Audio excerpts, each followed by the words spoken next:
नमस्कार, आप देख रहे हैं न्यूज 80 और मैं हूं आपके साथ शिवानी शर्मा। उत्तर प्रदेश की राजनीति, मौसम, किसान, अदालत और बड़ी प्रशासनिक खबरों के साथ हाजिर है आज की 15 फटाफट बड़ी खबरें। तो चलिए शुरू करते हैं आज का सुपरफास्ट बुलेटिन। उत्तर प्रदेश सरकार की यूथ अड्डा पहले युवाओं को नौकरी तलाशने के बजाय उद्यमी बनने के लिए प्रोत्साहित कर रही है। मुख्यमंत्री युवा उद्यमी विकास अभियान के तहत ये मंच आधुनिक माहौल में मेंटरशिप, बैंकिंग सहायता, बिजनेस प्लान, स्टार्टअप मार्गदर्शन और सरकारी योजनाओं की जानकारी उपलब्ध कराता है। AI, drone, EV, digital marketing और ई कॉमर्स जैसी तकनीकों पर विशेष प्रशिक्षण दिया जा रहा है। वर्ष 2027 तक 5 लाख युवाओं को जोड़ने, 1000 करोड़ का ऋण उपलब्ध कराने, 10,000 नए उद्यम स्थापित करने और 25,000 MSME को सशक्त बनाने का लक्ष्य रखा गया है। उत्तर प्रदेश ने प्रधानमंत्री सूर्य घर मुफ्त बिजली योजना के तहत 7 लाख से अधिक आवासीय रूफटॉप सोलर संयंत्र स्थापित करने की उपलब्धि हासिल की है। इस उपलब्धि के साथ राज्य गुजरात के बाद देश में आवासीय सोलर इंस्टॉलेशन के मामले में दूसरे स्थान पर पहुंच गया है। ऊर्जा मंत्री A.K. शर्मा के अनुसार प्रदेश में रूफटॉप सोलर क्षमता 2000 मेगावाट से अधिक हो चुकी है, जिससे बड़ी संख्या में उपभोक्ता मुफ्त बिजली का लाभ उठा रहे हैं। साथ ही solar module, DCR panel, inverter, battery storage, digital ऊर्जा प्लेटफॉर्म और ऊर्जा सेवाओं के क्षेत्र में निवेश, रोजगार तथा हरित औद्योगिक विकास को भी बढ़ावा मिल रहा है। अयोध्या के श्री राम जन्मभूमि मंदिर में चढ़ावा चोरी मामले की जांच कर रही 3 दिवसीय SIT को अंतिम रिपोर्ट सौंपने के लिए 15 अगस्त तक का समय दिया गया है। लखनऊ के मंडलायुक्त विजय विश्वास पंत की अध्यक्षता में गठित SIT ने जांच का दायरा बढ़ने के कारण अतिरिक्त समय मांगा था, जिसे सरकार ने मंजूरी दे दी। SIT का गठन 13 जून को हुआ था और उसने 22 जून को प्रारंभिक रिपोर्ट शासन को सौंपी थी। पहले अंतिम रिपोर्ट के लिए 15 जुलाई की समय सीमा तय थी, जिसे अब बढ़ाकर 15 अगस्त कर दिया गया है। उत्तर प्रदेश सरकार ने बरसात के दौरान जलभराव की समस्या से निपटने के लिए 14 नगर निगमों की 22 वर्षा जल निकासी परियोजनाओं को मंजूरी दी है। मुख्य सचिव SP गोयल की अध्यक्षता में हुई राज्य स्तरीय समिति की बैठक में 1336.67 करोड़ की इन परियोजनाओं को स्वीकृति मिले। ये योजनाएं शहरों में वर्षा जल निकासी की स्थायी व्यवस्था विकसित करेंगी, जिससे जलभराव कम होगा और यातायात व जनजीवन सुचारू रहेगा। अर्बन फ्लड एवं स्टॉर्म वाटर ड्रेनेज योजना के तहत आधुनिक ड्रेनेज नेटवर्क विकसित किया जाएगा, जिससे शहरी बुनियादी ढांचे और स्थानीय अर्थव्यवस्था को भी मजबूती मिलेगी। उत्तर प्रदेश में पंचायत चुनाव में देरी के बीच 57,000 से अधिक निवर्तमान ग्राम प्रधानों का मानदेय रोक दिया गया है। प्रशासक के रूप में काम कर रहे 57,694 ग्राम प्रधानों को मिलने वाला 5,000 मासिक मानदेय और कल्याण कोष से मिलने वाली 10 लाख की आर्थिक सहायता भी फिलहाल लंबित है। राष्ट्रीय पंचायती राज ग्राम प्रधान संगठन ने मुख्यमंत्री योगी आदित्यनाथ समेत अधिकारियों को पत्र भेजकर सुविधाएं बहाल करने की मांग की है। संगठन ने चेतावनी दी है कि मांगे पूरी नहीं हुई तो अगस्त के पहले सप्ताह से प्रदेशव्यापी आंदोलन किया जाएगा। सरकार की ओर से अभी कोई आधिकारिक निर्णय नहीं आया है। 4200 करोड़ की लागत से बने लखनऊ कानपुर एक्सप्रेसवे का एक हिस्सा लोकार्पण के महज 13 दिन बाद धंसने से निर्माण गुणवत्ता पर सवाल उठने लगे हैं। 25 जुलाई को सामने आए इस मामले में खराब अर्थवर्क और कॉम्पैक्टिंग को संभावित कारण माना जा रहा है। इससे बैलगंगा एक्सप्रेसवे, दिल्ली देहरादून एक्सप्रेसवे और बुंदेलखंड एक्सप्रेसवे पर भी सड़क धंसने की घटनाएं सामने आ चुकी हैं। लोकार्पण के दौरान केंद्रीय मंत्री नितिन गडकरी ने एक्सप्रेसवे में AIMGC तकनीक के इस्तेमाल का दावा किया था।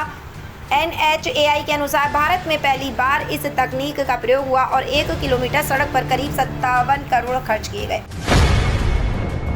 यूपी सरकार के कैबिनेट मंत्री और सुभाषपा अध्यक्ष ओम प्रकाश राजभर ने अम्बेडकर नगर में समाजवादी पार्टी और कांग्रेस पर निशाना साधा। उन्होंने कहा कि छात्र आंदोलन के बाद राहुल गांधी मजबूत हुए हैं, जबकि अखिलेश यादव कमजोर पड़ रहे हैं। राजभर ने दावा किया कि विपक्ष में असहजता का माहौल है और सपा का जनाधार घट रहा है। उन्होंने सपा सरकार पर नकल और नौकरी में गड़बड़ी के आरोप लगाए तथा कहा कि मौजूदा सरकार ने पेपर लीक रोकने के लिए कड़ा कानून बनाया है। जौहर यूनिवर्सिटी और वंदे मातरम मुद्दे पर भी राजभर ने विपक्ष को घेरा। जौहर यूनिवर्सिटी के 38 भवनों के ध्वस्तीकरण आदेश के खिलाफ दायर याचिका पर अब 3 अगस्त को सुनवाई होगी। मामला मंडलायुक्त एवं रामपुर विकास प्राधिकरण अध्यक्ष अंजनी कुमार सिंह की अदालत में विचाराधीन है। RDO उपाध्यक्ष और जिलाधिकारी अजय कुमार द्विवेदी ने 15 जुलाई को बिना स्वीकृत नक्शे के बने 38 भवनों को ध्वस्त करने का आदेश दिया था। इसके खिलाफ यूनिवर्सिटी और ट्रस्ट ने याचिका दाखिल की थी। अदालत ने अगली सुनवाई तक ध्वस्तीकरण कार्रवाई पर रोक लगा दी है। अब 3 अगस्त को अदालत आगे की कार्रवाई पर फैसला करेगी। बसपा सुप्रीमो मायावती ने रामपुर की जौहर यूनिवर्सिटी के 38 भवनों के ध्वस्तीकरण पर लगी रोक का स्वागत किया है। उन्होंने कहा कि सरकार को तोड़फोड़ के बजाय संस्थानों को नियमों के दायरे में लाकर समाधान निकालने की नीति अपनानी चाहिए। मायावती ने सोशल मीडिया पर कहा कि मामला छात्रों के हितों से जुड़ा है, इसलिए कार्रवाई से पहले उचित प्रक्रिया अपनाना जरूरी है। उन्होंने अन्य शिक्षण संस्थानों में भी नियमों के उल्लंघन पर नियमितीकरण की दिशा में कदम उठाने की बात कही। गौरतलब है कि मंडलायुक्त कोर्ट ने यूनिवर्सिटी के खिलाफ ध्वस्तीकरण कार्रवाई पर अंतिम सुनवाई तक रोक लगा दी है। प्रयागराज हिंसा मामले पर डिप्टी सीएम केशव प्रसाद मौर्य ने समाजवादी पार्टी पर निशाना साधा है। उन्होंने आरोप लगाया कि छात्र आंदोलन की आड़ में सपा कार्यकर्ताओं ने तोड़फोड़ और उपद्रव किया। मौर्य ने कहा कि सरकार छात्रों की गलतियों को माफ कर सकती है, लेकिन हिंसा और अपराध करने वालों को किसी भी स्थिति में नहीं छोड़ा जाएगा। उन्होंने अखिलेश यादव पर पलटवार करते हुए कहा कि कार्रवाई से सपा नेतृत्व परेशान है। वहीं पब्लिक एग्जामिनेशन बिल पर उन्होंने कहा कि पेपर लीक जैसी गंभीर समस्या पर राजनीति नहीं बल्कि ठोस समाधान जरूरी है। बीजेपी नेता संगीत सोम के बयानों पर कांग्रेस प्रदेश अध्यक्ष अजय राय ने पलटवार किया है। लखनऊ में मीडिया से बातचीत में उन्होंने कहा कि संगीत सोम से पूछा जाना चाहिए कि उन्होंने कौन सा विश्वविद्यालय या कॉलेज बनाया है। अजय राय ने आरोप लगाया कि कुछ लोग समाज में विवाद और नफरत फैलाने का काम करते हैं। वहीं शिया धर्मगुरु सैयद सैफ अब्बास नकवी ने भी जौहर यूनिवर्सिटी को लेकर दिए गए बयान की आलोचना की। गौरतलब है कि संगीत सोम ने सपा सरकार और आजम खान पर निशाना साधते हुए जौहर यूनिवर्सिटी को लेकर गंभीर आरोप लगाए थे। नगीना सांसद और आजाद समाज पार्टी के प्रमुख चंद्रशेखर आजाद ने छात्रों पर पुलिस कार्रवाई को लेकर सरकार पर हमला बोला। संसद के बाहर उन्होंने आरोप लगाया कि युवाओं और छात्रों पर अत्याचार हो रहा है। उन्होंने लाठीचार्ज और पैलेट गन के इस्तेमाल पर सवाल उठाते हुए जिम्मेदारी तय करने की मांग की। बिहार का जिक्र करते हुए उन्होंने पुलिस कार्रवाई पर भी निशाना साधा। आजाद ने कहा कि विपक्ष सदन चलाना चाहता है, लेकिन सरकार को जवाबदेही तय करनी होगी। उन्होंने छात्र मुद्दों को सड़क से संसद तक उठाने की बात कही। वहीं संसद ने विपक्ष में नीट और छात्र मुद्दों पर हंगामा किया। प्रयागराज छात्र संगठन को लेकर समाजवादी पार्टी अध्यक्ष अखिलेश यादव ने पुलिस कार्रवाई पर सवाल उठाए हैं। उन्होंने आरोप लगाया कि प्रदर्शन में शामिल कई छात्रों को यूपी पुलिस की विशेष टीम बिना नंबर की गाड़ियों से उठाकर ले गई। अखिलेश यादव ने कहा कि छात्रों के खिलाफ कार्रवाई नहीं करने के आश्वासन के बावजूद पुलिस ने सख्त कदम उठाए हैं। उन्होंने सभी छात्रों की तत्काल रिहाई, दोषी पुलिसकर्मियों पर कार्रवाई और मामले में न्यायालय से हस्तक्षेप की मांग की है। छात्र आंदोलन के बाद इस मुद्दे पर प्रदेश में राजनीतिक बयानबाजी तेज हो गई है। बागपत में भारतीय किसान यूनियन के राष्ट्रीय अध्यक्ष नरेश टिकैत ने दिल्ली देहरादून एक्सप्रेसवे पर कट और सर्विस रोड की मांग को लेकर सरकार पर निशाना साधा है।